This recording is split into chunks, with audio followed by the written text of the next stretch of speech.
All right, here we go. All right, family, welcome back. This is the chill version of the parent podcast, conversation, and things. We don't have a title yet. Missing our brother Tyrone. He's having some connectivity issues, which is happening all over the country with a lot of people, especially a lot of students who don't have access to their curriculum. But that's another conversation for another day. Today we're talking about parenting, and I guess we could almost call this the age. What you think, Ms. Patterson? We could call this the age of COVID or the COVID area? Let's give them their genre. Okay, the COVID genre. You're right. That's going to be the next influx of films, right? It's the COVID. You're right. You're right. But yeah, let's just go around the horn, introduce each other or ourselves, I guess, to our family that's watching. Rebecca, we'll start with you. I'm Rebecca. I work with Teachers Democracy Project, and I'm a parent of a 6-year-old. Is that all you wanted me to say? All right. Ms. Kim? Yeah, whatever you want to say. Kim? Oh, me. Okay. Hi, I'm Kimberly Graham. I'm a parent and I'm a TD, right. And TDP as I referenced fellow before, as well. Chris Patterson. My name's Chris Patterson. I'm a mom of 2 and a TDB fellow as well. Awesome. And Shuri. And Miss Carla. Hey, how's everybody doing? I am Carla Owens Moody, and I'm a mom of a 14-year-old. He just turned 14 during this COVID-19 situation, so he's feeling my way. And I'm also a teacher. Okay. So, Carla, since your eyebrows are in the sky when you said your 14-year-old, we're going to start with you. How are you managing this parenting and COVID? It's a Ms. Patterson, you hit it on the head. It is a genre in and of itself. So, Ms. Carla, how are you handling your parenting? Well, it's pretty laid back in my household. It's only 2 of us, pretty quiet. He has his space, I have mine. We start out with a routine that starts way later than I would like because I'm an early person. So I'm good for 4:30, 5 o'clock in the morning, and he's good for 11 a.m. And that's a big adjustment. For me, but I want to make sure all my students are taken care of before I get him taken care of. But overall, it's pretty good. We've been having silly fun. That's the unique perspective. You're a teacher by trade, and I think it's great that people are hearing exactly what you said first. And we actually made this reference in our group. I think last time when Ms. Patterson was on, was that teachers, in my experience, are constantly thinking of other people first. Their students before they think of their kids sometimes, to a fault sometimes. It's a beautiful thing, but I'm as a former teacher myself, I know it has hurt my own children. But I think that is an important point that you make, that you rise, you get your students together first, even in this fresh, new way of teaching and reaching our kids. You get them first, you get them set up first, and then you set up your own son. Is that right? Okay. How about okay, let's go to Kim. Kim, what about this parenting era, this COVID genre era? It's been an adjustment as well, but I kind of have gotten into a routine. I'm still teleworking, so I get up in the morning just like I would almost go to work. The commute is a lot shorter, but I still kind of go through the process. But I do try to set up my son with kind of like stations. So he's got several things that he can start working on in terms of the hard copy stuff. And then I set up the computer so he can work on the computer, whether it's iReady or Khan Academy or Freckle or anything else I find. PBS had some really good things. and then he has a snack. So he just kind of knows that when he gets up, and it's usually about 9 o'clock, he'll go and he'll finish his work and, you know, have his breakfast and then come over to the computer. And then by the afternoon, you know, about 1 o'clock after lunch, it's fun time for him. So that's kind of how I've been doing it. So he's okay. He's okay. Okay, that's cool. That's very cool. I like the idea of stations that you are setting him in. You do it by time, or how do you? No, he determines what he does first. He determines what he does second. I don't, you know, I just kind of put it out there. I do say that I do want you to do some math today. I do want you to do some reading today, and I do want you to do some work online. But in terms of what he does first or second or third, or, you know, he determines all of that. So. Awesome. Chris, how about you?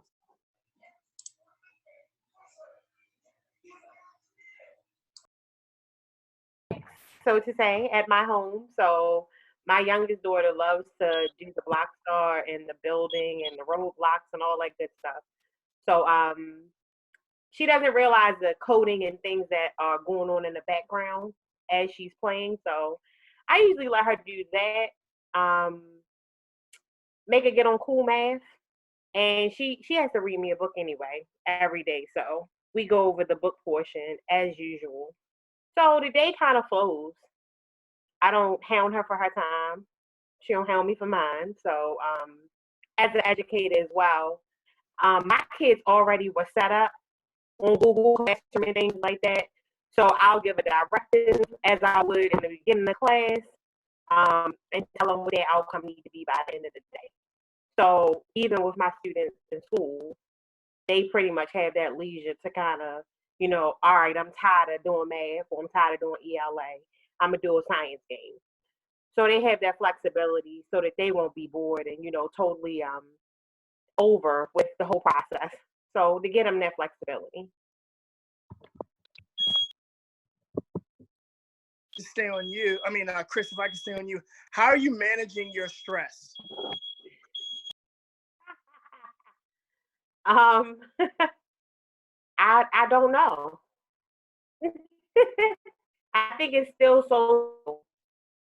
so like the stress management piece is, I guess, being around my kids and being home and around family and loved ones kind of relieve that stress. But it's been no like one thing every day. I cook every morning. That relieves a lot of stress. Everybody helps out. We have that time. And I kind of go through my day knowing everybody had a little bit of time in their own little piece. So we should be good until the rest of the day is over. So it kind of helped the day pass by too. Cool. Rebecca, how about you? We got a chance to see your lovely daughter on Monday bring you some refreshments as we were on our TDV call, which was adorable. Tell us how you're managing parenting in this time. Well, I think this sort of her school started with the schoolwork, so that was an adjustment because we sort of figured out a rhythm of things that I put out for her, and you know, she just at first she was just sort of thinking of this as like, this is weekend, like the whole thing is a vacation.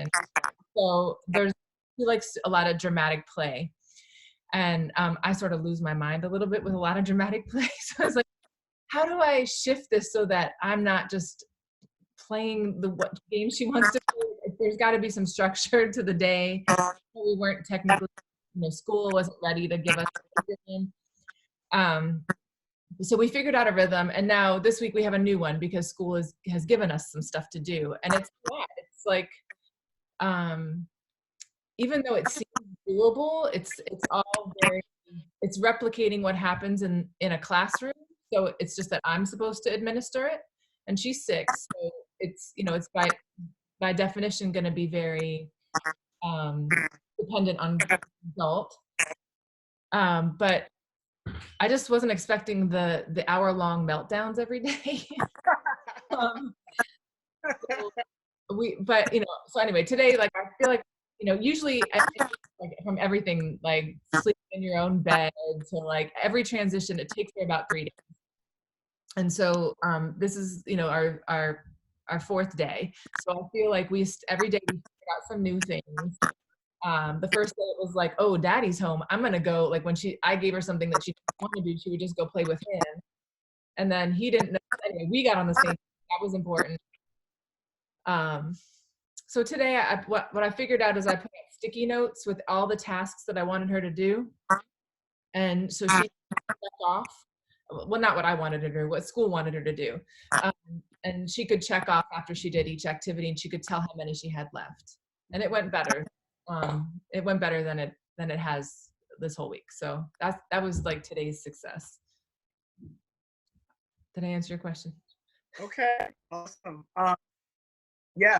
So I asked Chris this already about managing stress because Chris is dealing with a lot. She's very soon to be a new mother, and that is stress in and of itself. But she also has 2 girls and is an entrepreneur and does all of these wonderful things.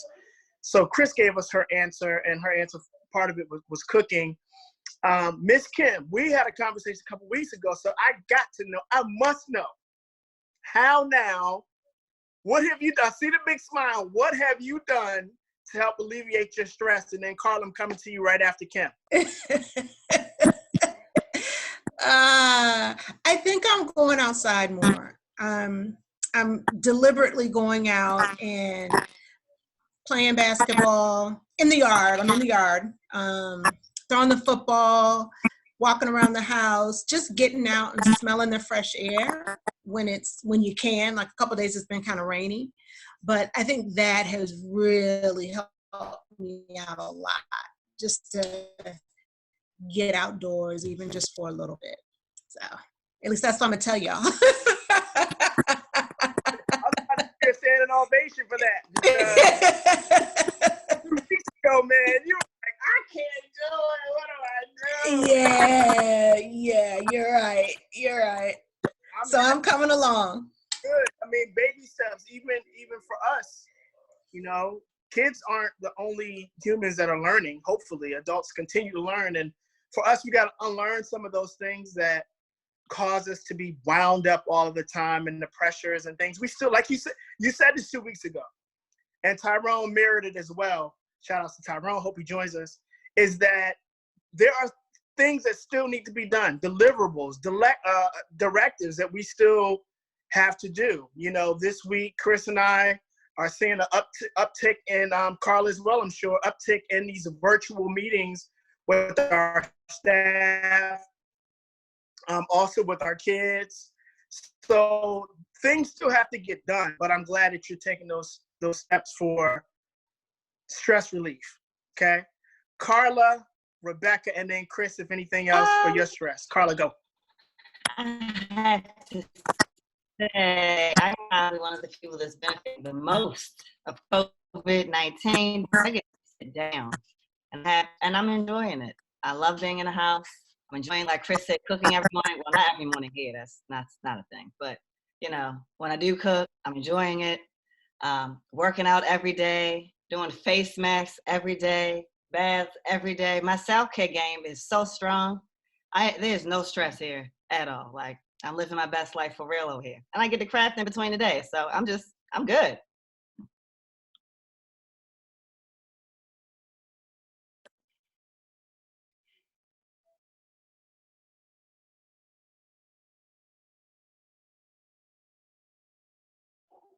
Rebecca, you're muted. Sorry about that. Let's see. So I've been doing 10 minutes of yoga in the morning. That's and really just giving myself a break. Just deciding I'm not going to stress about all of the stuff. If we get to it, we get to it. If we don't get to it, we don't get to it. And really, like, I feel pressure to keep work moving, but the reality is that our job is to support parents in schools, and people are just struggling right now. So there's like less to do. And so though I feel pressure, I'm sort of like, okay, I'm going to just do what I can. So just giving myself a pass is feels like a big deal. Great, great, great, great. Happy to hear that. We want to welcome Kenyatta and Edwin to the call. Welcome, family.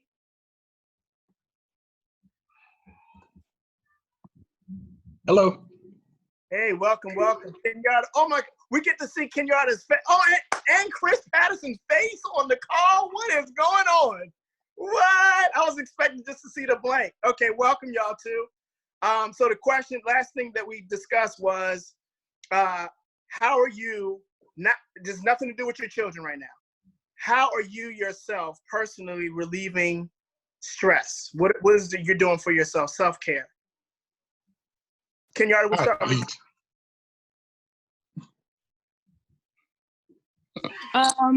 So starting on Monday, I've been going for a 3-mile walk in the morning. And then I'll come home and I'll try my best to between 64 and 72 ounces of water a day, and then 30-minute nap before I go to sleep. So just trying to stay active, so I won't lose my mind. Besides, being a chef and being mommy and being a teacher and, being a nurse, being everything, that's what's been helpful for me. My son also goes with me in the morning too, so he's like, my motivator. He's like, well, maybe tomorrow we can jog, and I'm like, like we get this walking. That's enough right now. But that's been really helpful. So yeah. Great. Edwin, how about you? Stress relief. So I walk also at least every other day. I eat a lot. A good portion of it is healthy, and I'm trying to work on increasing that balance to make it more healthy eating. And then sometimes I just go in my bedroom and shut the door and like don't knock on it until 7 o'clock. Like, leave me alone. I don't want to be bothered. I need that time. So they've been pretty good about respecting that time. So good, wonderful, and salute you, sir. It's wonderful to have a father on the line. So thank you. Hopefully you'll join us next week as well, sir. So salute you, Chris. Anything else you're doing? You mentioned the cooking. But Chris, and I know for you, it's a vibe though. It's a whole stress vibe. I need you to be Kim's life coach or something for the stress thing. Like, it's a whole vibe.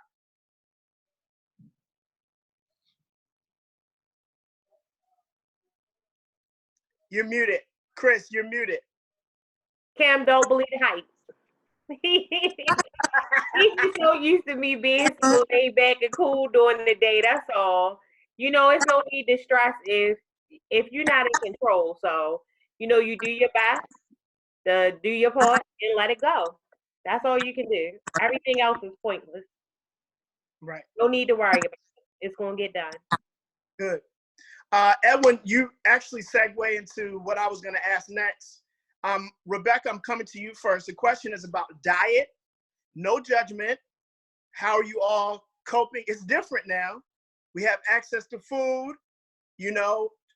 We're blessed, I believe all of us here have access to food, just walking a few feet to get it, which, I know personally I've been thinking about myself and have been praying for people that don't have the same access to rise from their beds or wherever they are to grab food. I count myself blessed by the Lord, for real. Let's talk about diet a little bit. Good, bad, ugly, changing, healthy. Rebecca, can you kick us off with that? Well, I guess I just first want to say my husband was on a call this week, and it was with somebody from the city, and the news was that there are 200,000 people in our city that need food every day, and that was kind of astounding to me. That's a third of our population. So yes, blessed is definitely the word. the word that I'm feeling. And also just wondering how I can share the bounty that exists in my house. Food, we eat a lot. My healthy, we've been eating pretty well. And I think legumes are really important in my household, at least for me. So for lunch today, it was like a black bean and corn, kind of Mexican. There's some guacamole in there. I'm not a huge protein person, but here's my daughter. Hi, Eve. She's just brought me some water, very sweet. But we do have some meat in our house because other people like it. So there were some ribs last night. Those were delicious. But yeah, I'd say black lentils, black beans. Those are the sign of that I'm eating well if I'm doing a lot of like beans and rice.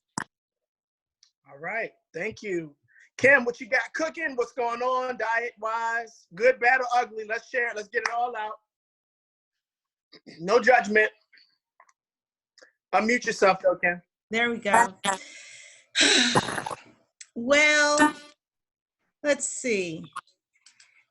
My husband likes to cook, so we have food. And he likes to cook good down-home Southern meals. I'm a little Caribbean. I'm not a little, I am. And so I cook some Caribbean dishes. So we eat pretty good around here. What I really try to do though is kind of limit the snacks in between. So we try to have a good breakfast, a good lunch, and a good dinner. And then in between, it's not those sugary sweet snacks. We try to stay away from that. We try not to drink a lot of sodas. I drink the that flavored water stuff. So that's really kind of what we do. So yeah, I mean, right now we have curry chicken in the refrigerator and pig feet. So anybody hungry? All right, thank you. But I'm glad you gave us some specifics because I was going to ask you for a dish, but you gave it to us. Thank you. Carla, what you got in the pot? What you cooking? Diet, good, bad, or ugly? Well, I'm certainly not on keto, that's for sure. The keto's out the window right now. That's a done deal. But a lot of seafood, crab cakes, salmon, steamed shrimp, crabs. I did have some filet mignon one day. That was fantastic. I'm a breakfast kind of girl, so a lot of breakfast food. That's what we like in my house, a lot of breakfast food. But on Sunday, I hosted a fast on Sunday. It was a prayer, and it was a prayer fast for ending the coronavirus, at least kind of slowing it down. So I didn't eat anything that's water only, but outside of that, it's been a lot of seafood. I'm gonna try to switch it up next week and maybe do some chicken. Okay. Sounds good. Let's see, Chris. We good, bad, and ugly. If I want it, I go get it. That's where I'm at with the diet. I'm not gonna lie. Some days it's sushi, some days it's Chipotle, some days I want a little bit of both. So they've been putting up with my my eating habits for a while. So I do cook though. I usually do a lot of cooking on Sundays, and I'll do breakfast every day. But the rest of the meals you have to fend for yourself.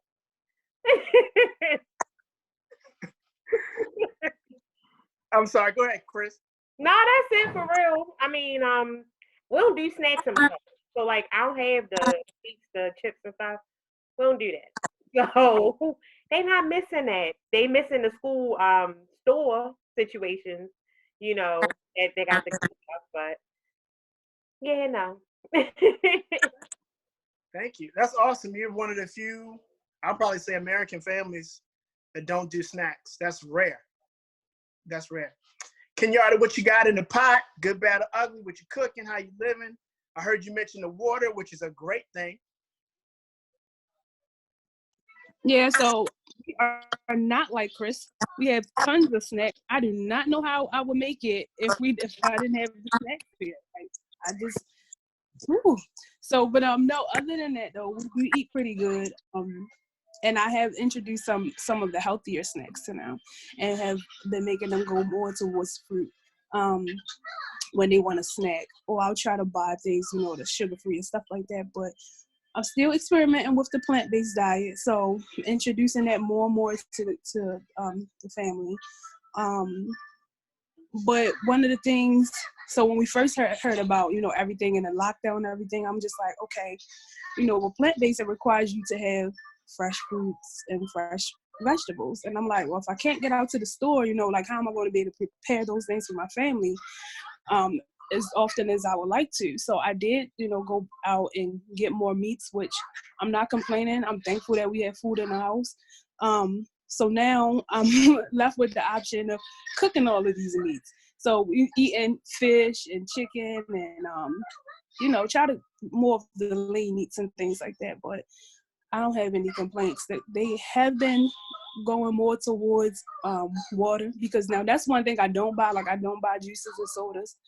I mean, but so I really don't have no other choice. I'm just tired of seeing empty water bottles or half empty water bottles all around the house, should I say. I'm gonna start bucking their top so they know whose it is and they're gonna go back and finish that. But other than that, everybody is well, and I don't have no complaints. So Wonderful. Mr. Edwin, how about you? Yeah, so it's pretty bad. But I will say the good thing is, you know, my kids are always talking about, we ain't got no food in the house. We ain't got no food in the house. I'm like, all right, cool, let's go check this out. So, you know, you go downstairs, you got bread, you got cheese, you got butter, boom, grilled cheese. And, you know, so we're making it work. You know what I mean? I did venture out Saturday and I found some propane, which I didn't realize that if everybody's buying propane all of a sudden. I didn't realize it was going to be that difficult. But I did find some, so we were able to put some stuff out on the grill, which is cool. Now, you know, I'm not necessarily going to tell you what I put on the grill, but what works is normally we're so busy. Oftentimes, fast food is like the easiest resort because you running. You got practice, you got this, you got meetings, and so it's like, all right, McDonald's, because I'm not going home to cook. But while it's being home all day, it does, you know, make more time for us to prepare stuff. What I have to do is prepare like better stuff, you know. And my wife is not eating meat. I'm not there in my life right now. So yeah, there's a little disconnect between the two of us. But when I put the stuff up, I put on the grill for us, I put some kebabs with just vegetables on there for her. And she liked it, and you know, we did our meat thing. So it's all good. It was family bonding time around an unhealthy meal. Well, I was going to ask you mentioned preparation. When you're preparing the meals, are the kids helping you, Edwin? Are you guys doing that together as a family? Yeah, sometimes they do. Sometimes they do. Like if I have the energy to walk through it with them, I'll say, come on, let's do this together. Then sometimes I just go in and knock it out and be done with it. But there have been more instances of us doing it together now than that has been in a long, long time. Right. Beautiful. Next question is, how are you comforting your children? How are you helping your children understand exactly what's going on? How are you helping them to manage this new way of life for, not only the kids in the neighborhood, not only the kids in the city, in the state, nationally, but really in some places, truly all around the world?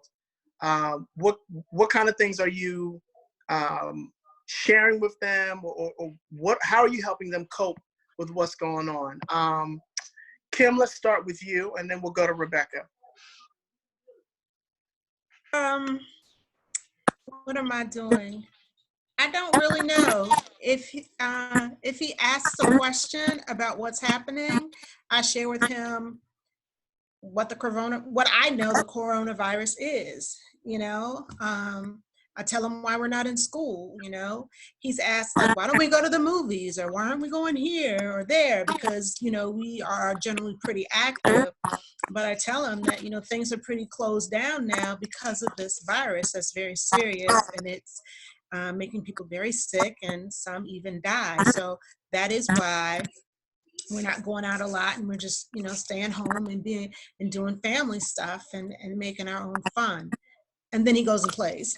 So, and then maybe a couple hours later or a day or two later, he'll come back and say, oh, but the movies, I said, well, I remember I told you we're not going to the movies because of, and then he'll go back and play. So I think because I'm honest with him as much as I know about it, and then I try to put other things in there for him to be active, not just playing on video games or TV.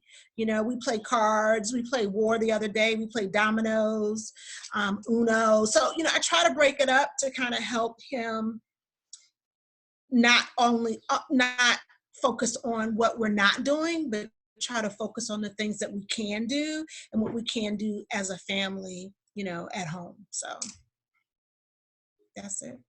Okay, thank you. Rebecca? Yeah, I think that, you know, I think because my daughter's younger, and I know Kadar's young too, I think there's something similar about just like, okay, well, this is what life is like now. And so like, she just sort of accepts that, like, okay, we don't go outside much, and we don't see friends except on Zoom. And this is just the new normal. But I do, but I know she's affected by it. And she doesn't ask a lot of questions. We've just talked about, you know, I haven't told her that people are dying, because I don't think she needs to know that. That's really scary. It's really scary to her. And she already has nightmares around death, and like, that's just, yeah, she doesn't need to know about that. Unless hopefully, you know, it won't affect our family, you know, in our community, our immediate community. Because then she'll have to know. But we did have a little scare the other day. My dad had a fever.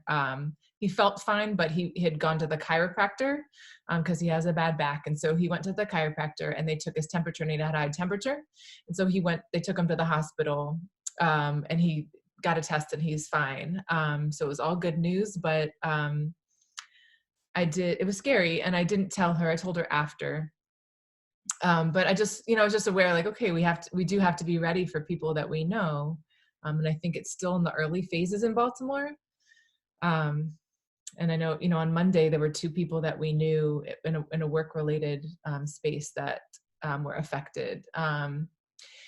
So anyway, I guess the thing that I'll say about just sharing with children, like, I think for my little person coming into the world, I think that she is coming into a world where unexpected things happen that you can't control. And that's like I don't know how you can support a kid through that, but it's just like, this is her world. I came into a world where things felt more certain. We weren't worried about destroying the planet in the same way. We should have been, but we weren't.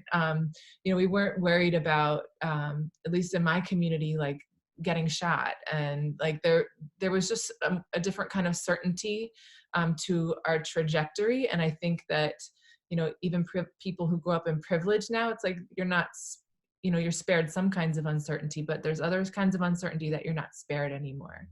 And so I think that's nothing that you can shield a kid from, or, you know, help make easier. That's just a hard pill to swallow, I think.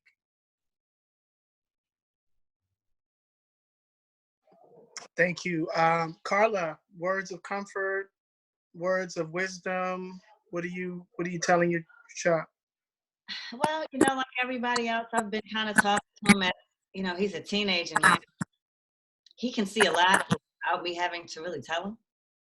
He has access to social media. He's there. He talks to his class on a regular basis. They have little groups. And I can't say I see any scare yet. His godmother, who he spends most of the time with when we're not together, works in the ER at Johns Hopkins. And she's been talking about this for actually quite some time. So although everybody's kind of just finding out about it, she kind of had, you know, the heads up on it, and she kind of told him, and it was a minor conversation. We were hoping it wasn't going to be what it is, but, you know, just I'm just keeping it real. That's it. That's all we can do. I mean, for a 14-year-old, like, just keeping it real. Right. Chris, how about you? Words of comfort, words of wisdom for the Patterson crew. You muted, Chris. Hello, can y'all hear me now? Okay. I was just piggybacking on what Carla said. You definitely gotta keep it real.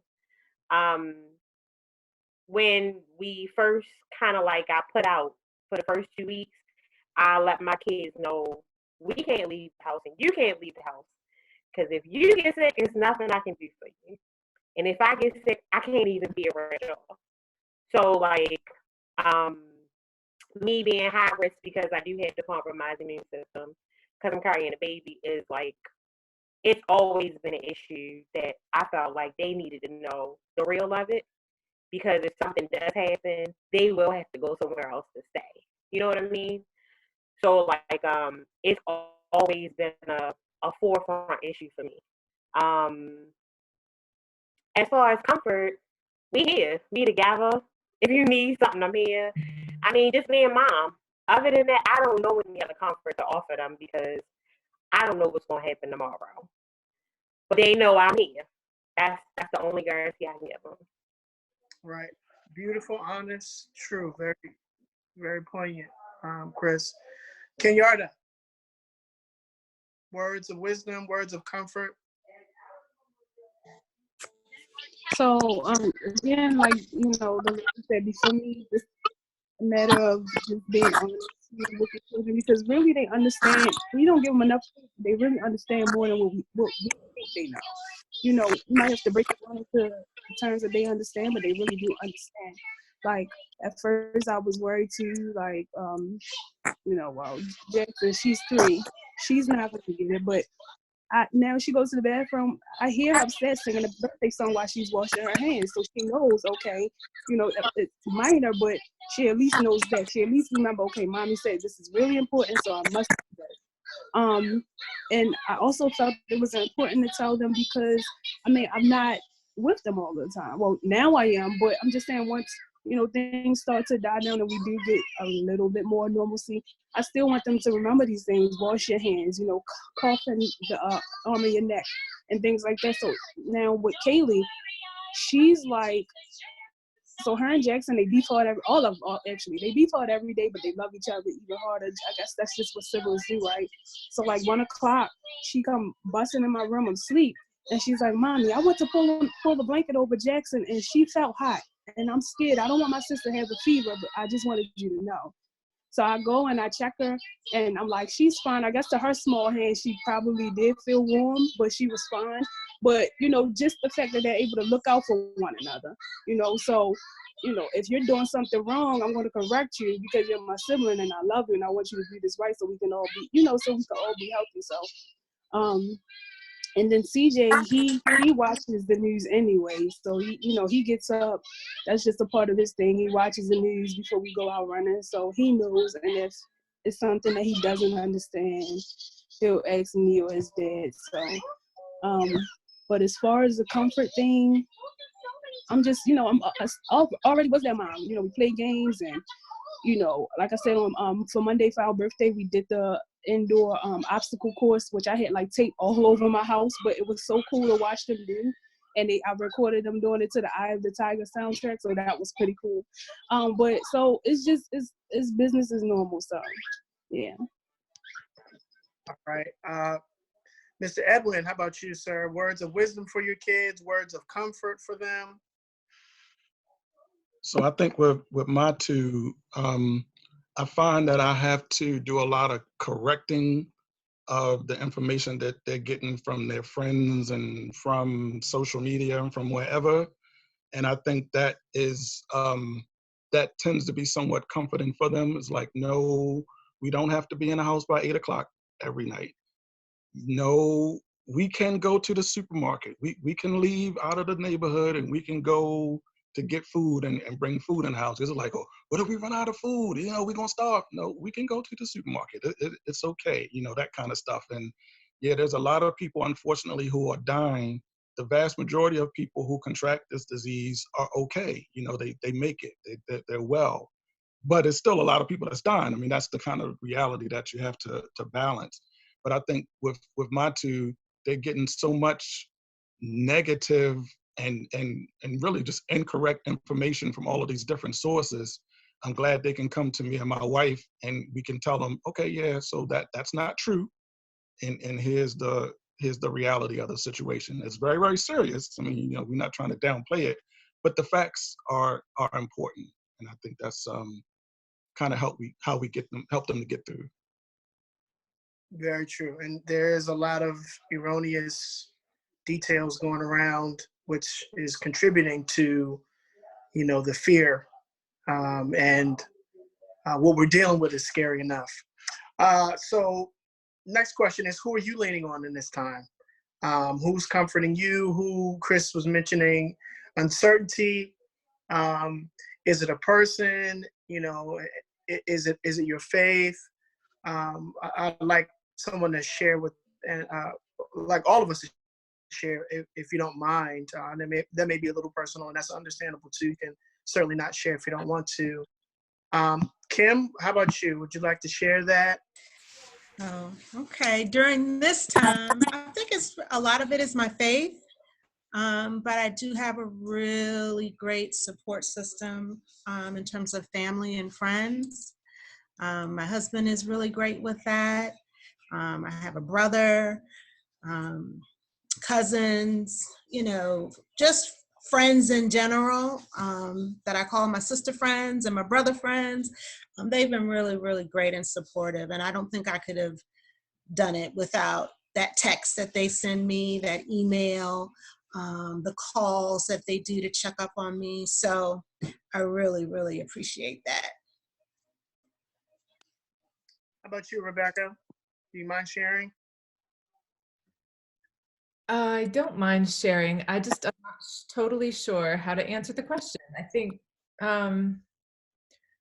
think friends have been really helpful. You know, there's just not a lot of time in the day, like, because in my world, the schooling is happening during the day and then working is happening in the evening. And so the time to reboot isn't really there.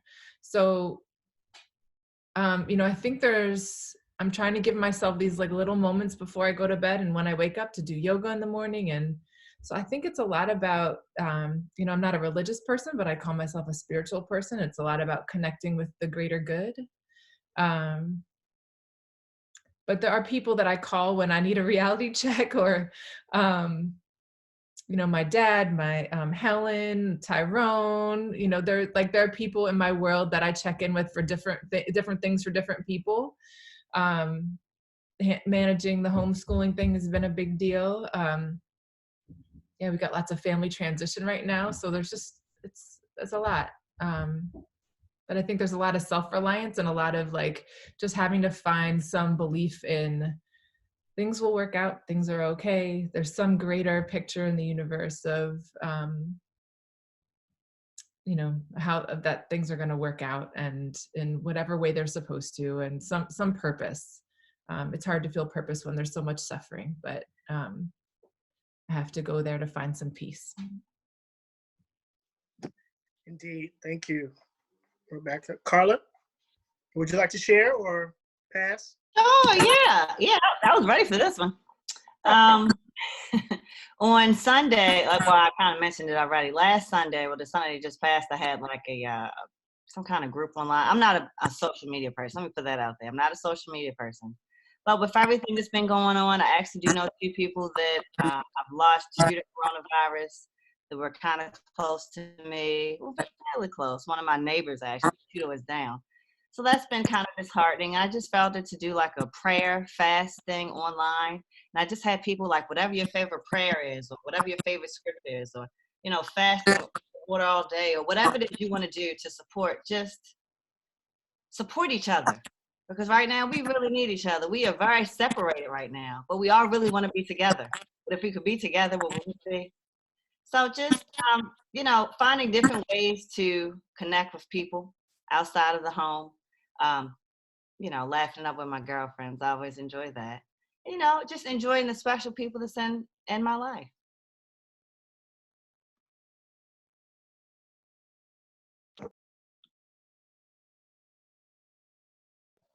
Thank you, Carla. Chris, how about you? Who are you leaning on if you'd like to share that that person or people?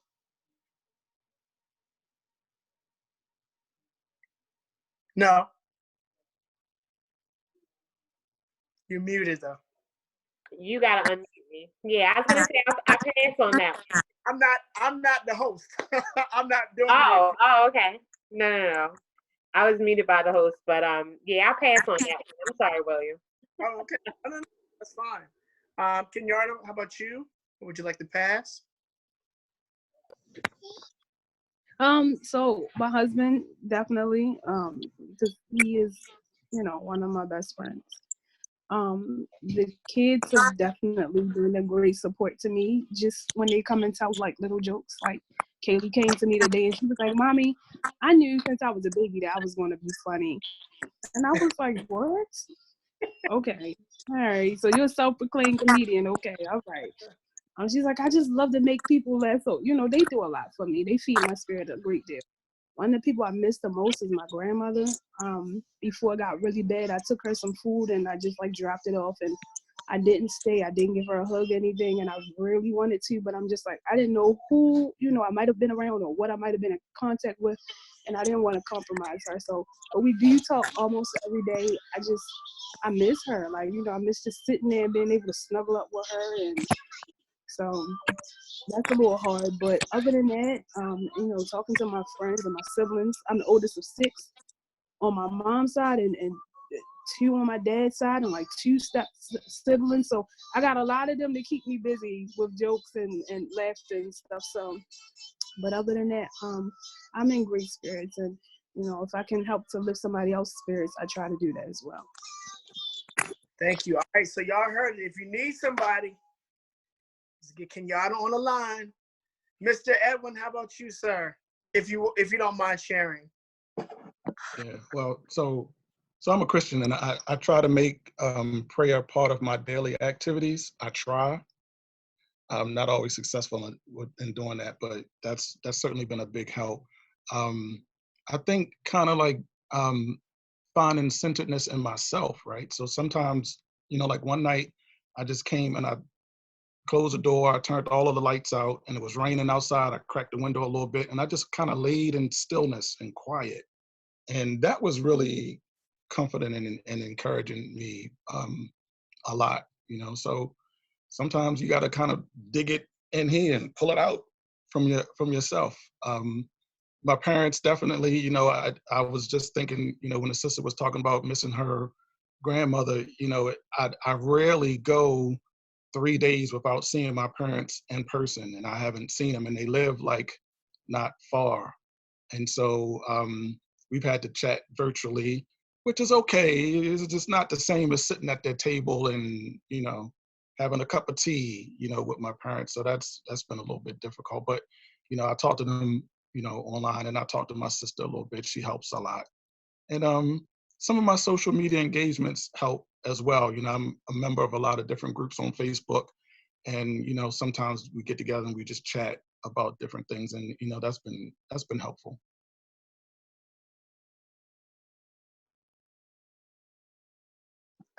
Thank you, sir. Thank you. I want to open it up. We've almost been on an hour in our discussion. It's been lively. It's been great. I think we've covered the spectrum of what's going on in the COVID genre. You got to copyright that, Chris Patterson. Got to copyright that. But if I miss anything, you know, please, we can still discuss. If anybody has anything that for the good of the group that we'd like to discuss or talk about or laugh about. So I'll open it up to anybody.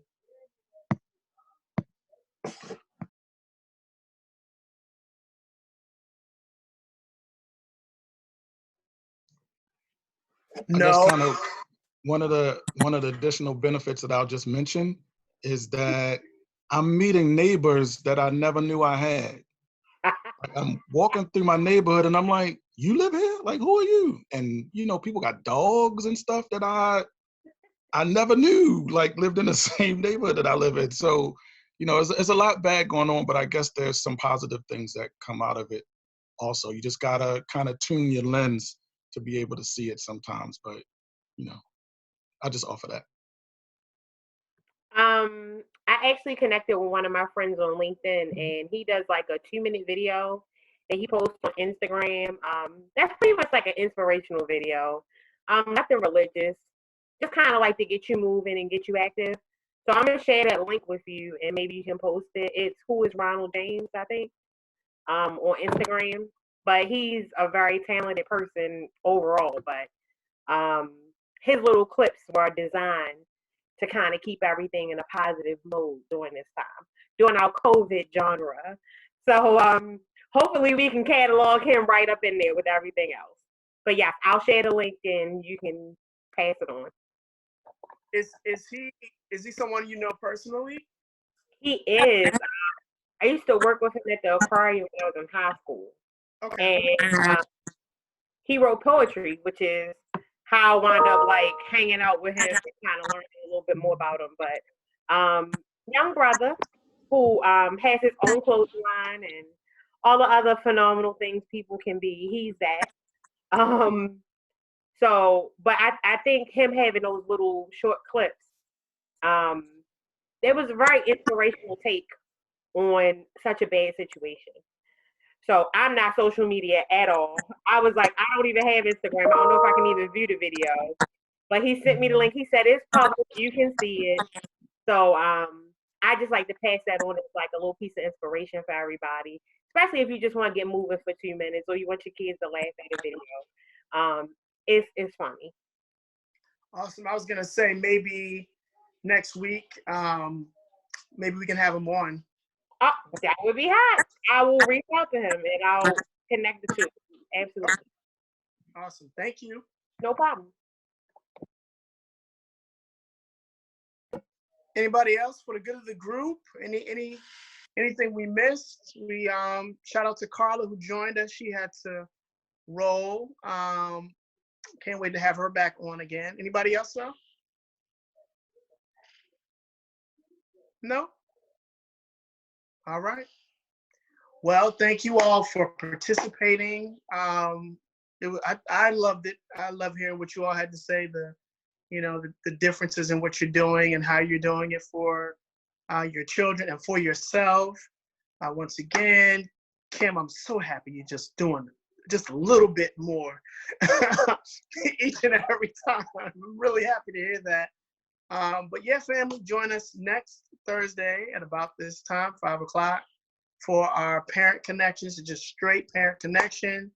And, maybe by next week we'll have even more things to offer to one another that we're discovering. Edwin, you just mentioned getting to know people that you just never even really connected with before. And there are some horrible things that are happening at this time, but there also are some very beautiful, grounded, and spiritual things happening. There's definitely a movement and a shift. If you believe in such, you can certainly be open to feel that spirit moving. So thank y'all. Love y'all. To the online audience. Hopefully the brother Tyrone will be with us again soon. Shout outs. Take care. And we'll see y'all next time.